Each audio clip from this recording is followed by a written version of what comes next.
Greetings and welcome to the Cerebral Women Art Talks podcast. I'm Phyllis Hollis, your host. As an extension of my Instagram page, Cerebral Women, this podcast offers insights into the visual art world.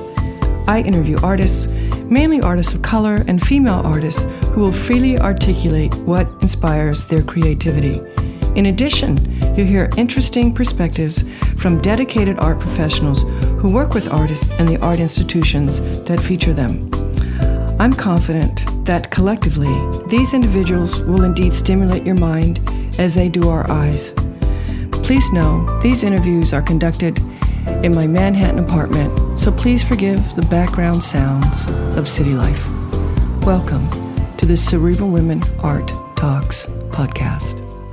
In this episode, I feature Larissa De Jesús Negrón, a New York City-based multidisciplinary artist who was born and raised in Puerto Rico.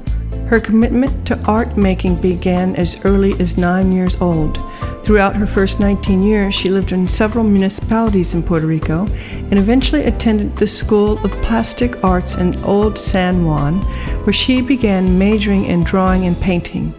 After 2 years, she transferred to Hunter College in New York City, where she got her BFA degree with high honors. Larissa has participated in several impressive solo and group exhibitions, both nationally and internationally. Her work has been featured in several publications, which include The New Yorker, Cultured Magazine, and ArtNet. Larissa is an artist who yearns for introspection and finds self-evaluation through her intimate and often otherworldly spaces and portraits. Existential themes such as gender roles, the vitality of nature, using humor as a coping mechanism, and the power of storytelling as a tool for healing are all present in her work. Welcome and enjoy this episode featuring multidisciplinary artist Larissa De Jesús Negrón. Larissa, welcome to the Cerebral Women Art Talks podcast. I'm delighted to have you. Thank you so much for having me. So share with us, when did you discover your artistic passion? So it all started because of my aunt when I was 9 years old. She started just doodling for me and showing me how to make just little drawings. She was never trained or anything, but she just had a natural ability. So it all started with her, and it just grew from there. I started drawing as a kid all the time. I really loved spending time by myself as a child, especially playing with dolls. That was my world. And I was actually spending way too much time by myself, and my mom decided to try some extracurricular activities for me. And I took dance, I took singing, but when I got started on art, it was like, that was everything for me. Like I excelled fairly quickly because of how much time I spent making art as a kid. Yeah, that's how everything started for me. Was there a particular artist or work of art that influenced you early on? For sure. So that, those influences, my first influences were with my aunt and my mom, that they pushed me to do that. But with my dad, because my parents are divorced, so I had two different experiences. With my dad, he had a bunch of art posters around the house. He had Kandinsky posters, Picasso, Dali, and they were large too. So I could see a lot of the detail. And a lot of, surrealistic work is, dark and sort of absurd and intense. And I was looking at that when I was 9, 10, 11, like a child. So it definitely had a visual effect on me, and it made me just imagine what art could possibly be, how I could possibly make art in the future. I always kind of knew that art was my thing. Nobody in my family is an artist, so I kind of embraced that really quickly in my life.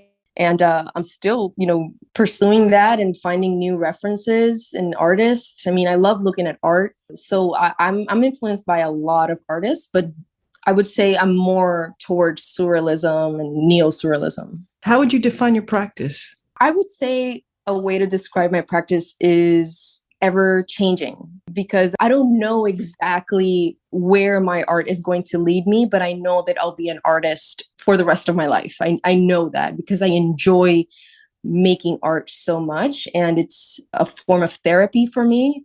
It helps me process my life, my emotions, my fears, my anxieties, everything that I go through in life. It's reflected back to me through my work. And ultimately, it helps me heal. So yeah, it's like a psychologist's office in here in the studio. Have you ever thought about what career path you would have chosen if you didn't have the option to be an artist? For sure, for sure. I mean, it's kind of inevitable to think about those things, right? Because I've been so set in being an artist for so long that I sometimes think like, wow, I could have been, even a psychologist. I would have loved to, get into people's minds and help people out in that way and really develop the language necessary to be a doctor. Like that would have been incredible. Well, that's why I do embrace a lot of psychology, and that's why I do read a lot upon psychology and everything, how to manage the mind, because this is a very deep interest in me to understand of my mind and the mind of others. So through my work, I'm able to do that. So that's why I keep, going back to my practice and being an artist. But definitely being a psychologist is up there. What motivates you to start working on a piece? Many things, but most of the time is a very deep-rooted need to process something, to process an emotion. So, making art is a form of expression. So when I feel like I need to take something off my chest, whether that be I feel overwhelmed, I feel worried about the future, I feel like I need to run, escape my reality, then I go to my work, and most of the time I paint the image that I want to see or that I'm currently trying to escape. So, yeah. But yes, I do. Sometimes I do enjoy silence too, because I'm able to hear my thoughts better. And that's sometimes what I need. If what I need is just, a good time, then I will, play some reggaeton, play some dembow, just pump up the party in here so that I can, get in the groove. But I think it depends on the work, because if I'm making a work that's more ominous, that is more intense, maybe has some really, I need to process some anxiety, some sadness, then probably sad music or no music at all. And when do your titles enter the creative process? The title, most of the time it comes after or when I'm finishing the piece. Once I see the image, the almost finished image or the finished image, I'm like, wow, this tells me this word. It's a word that pops into my mind, whether it's like being liberated or being relaxed or being anxious or whatever the feeling is. I try to make the title related to that, because I know that when people look at the piece and they want a little bit more information to understand the piece, they can read the title and be like, oh, this is what the artist was feeling. So it's really the titles, I like to use them as a way for the spectator to understand me better. And when you're actually creating the work, do you think about who the audience is? Yes. Yeah, I do. Most of the time I think of women, a lot of the time actually, because, well, I'm a woman. I experience life as a woman, and I know that a lot of things need to be said and need to be discussed amongst women. And I feel like I start conversations through my work that, of course, men can relate to and are drawn to as well, because, it's a human experience. But I do have women in mind, and I want to connect more with women. So that's why maybe I have that mentality. And how do you identify Hispanic, Latina, Latinx? Share that with us. So I would say I'm Latina. I refer to myself as Latina, but the terms itself, Latina, Latinx, Hispana, and all the labels that exist, it really came into my reality. It really came into the discussion when I came from Puerto Rico to the United States. Growing up in Puerto Rico, the discussion wasn't around race. It wasn't based around race, because technically we're all the same race in Puerto Rico, right? The conversation was more about class and the differences, the huge differences in class in Puerto Rico and the disadvantages that come with that. So coming to the United States, to New York specifically, that is so identity, based and focused. Coming here at 19, I was faced with that discussion. I was confronted by it, and immediately I felt, oh, like I'm the other. I'm coming from outside to this place, and now I have to define myself to them, and be part of this discussion because that's what's happening here. So all of a sudden, I have this identity. I realize that I'm brown. I realize that I'm different, and I start embracing that more and more and more. How did that impact your art? Well, it impacted mostly, I think, the expectation that I put on myself. I feel like because I was confronted with this new conversation around identity, I felt as if I had to be very obvious in my work about that conversation, meaning that I had to paint my bodies brown instead of white or black. I had to identify with one. It was a pressure that I put on myself. Nobody really came to me and was like, hey, you have to paint brown bodies. No, I felt that I had to do that at first, but that quickly went away when I realized that I am not one thing. Like, my identity doesn't just revolve around my skin color. I am so many things. I'm this living, breathing, thinking person that is going through all these experiences. And I want to be able to translate that through my work without being so, focused on this part of my identity. So it impacted me at first, but right now I don't feel that it's a bother at all. I've embraced the fact that I'm many things, and sometimes my background comes through my work, but sometimes it doesn't, and I'm totally fine and happy with that. So share with us, what does your workspace look and feel like? A lot of work. Right now I'm preparing for a couple of shows, and there's just a lot of large canvases that I'm working on all at once. I'm not one to work on one thing because I like to let things breathe, go to another piece, work on it, dedicate my time to it, and then come back to the other one. And I could be that way for months, without finishing the piece. Or I could be very quickly with it. I could be really fast, like if I have a really thorough plan on how to do a piece, I will go and I'll whip it out and that's it. But it really depends on if I'm really feeling the piece, if I know exactly what I want to happen in the piece. And that's not all the time. But yeah, there's a lot going on in this space right now. And what materials do you use? I like to use a lot of different materials just to keep things interesting and fresh. I use oil paint, acrylic, soft pastels, oil pastels. I use collage with paper canvases. I use powder pigment, and all types of mediums to create textures, and like modeling paste. I love modeling paste because it's so versatile. You can literally use it on any surface and it will stick and it will give you such amazing texture. And you can use it with airbrush too. I love that medium. Oh, and then the surfaces. I've worked on linen, I've worked on wood, on paper, on unstretched fabric, on foam, you name it. And I'm gonna keep exploring with a lot of materials because I live for that. So what are you excited about right now? Right now, well, I have a couple of shows coming up, but one that I'm very excited about is my residency in Spain with L21 Gallery. That's coming up in October, and it's going to be for a month long.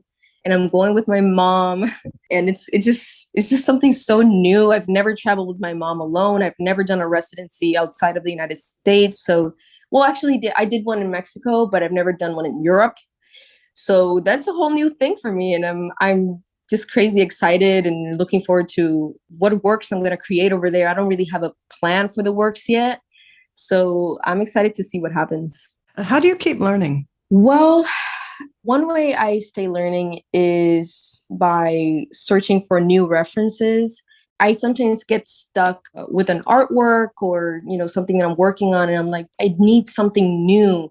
And maybe the references that I'm looking at are too familiar to me. So I go and I just Google search, or I look at my library and my books, and I just start searching like crazy for new references, something that will just give me new ideas. So Yeah, that's one way, searching for references. And then another way is buying a material that I've never used before.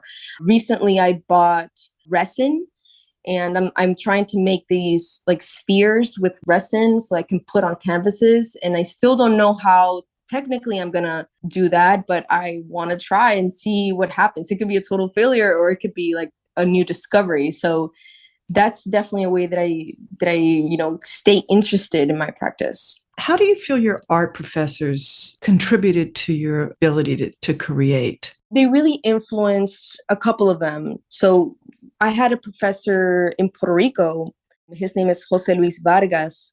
And he was very influential to me because he pushed me to, first of all, work on a larger scale, which was huge to me because it was something that I was afraid to do because I thought that I was going to be bad at it or fail or not able to finish it. I don't know what exactly was holding me back, but he was a very influential person because he really believed in me. He pushed me to try new things, to not get stuck in one single style, one thing. So I really kept that, and I still implement that in my practice, and just to push myself. The fact that being comfortable is the enemy. That's really what I learned from him.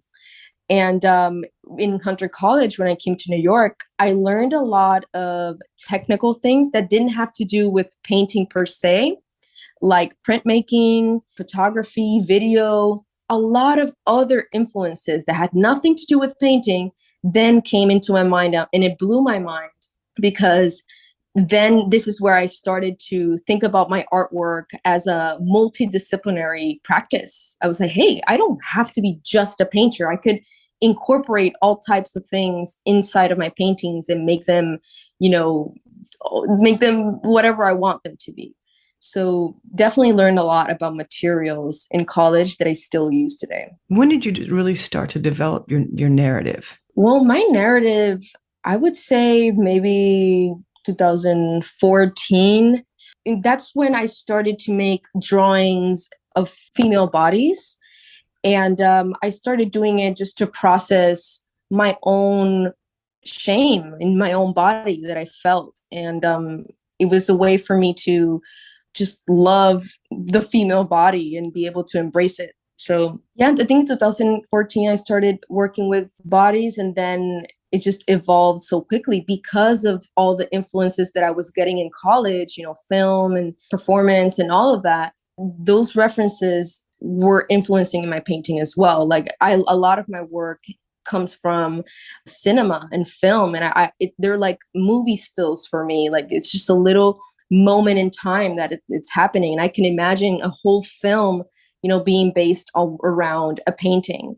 So yeah, it's been a long time coming, and I have a lot of influences in my work that I'm still discovering myself. I'm like, wow, I can't believe that came from this thing. Like, yeah, it's fun. I've really enjoyed this conversation, and this is our last question. What do you feel is the purpose of art? And as a visual artist, what is your role? Well, art can have many purposes, I feel. Depending on the intention of the artist, you can start all types of conversations. And if I could say what is the purpose of art, it is to start conversations. It is to help us connect with others. Because unless you're making art and keeping your work underground, for no one to see, then it's for yourself, right? It's not for others. But as soon as you bring it out to the world, you will start a conversation. And that's really what one can hope for as an artist. My personal, I guess, purpose would be exactly that, like to share my experience. And in that way, I'm able to be understood and connect with others through shared experiences. Well, thank you. So I'm glad we had a chance to connect, and it's been my pleasure featuring you. Oh, thank you so much for having me, Phyllis. I really appreciate it. Thank you for listening to Cerebral Women Art Talks podcast. For additional content, please visit cerebralwomen.com and be sure to follow Cerebral Women on Instagram.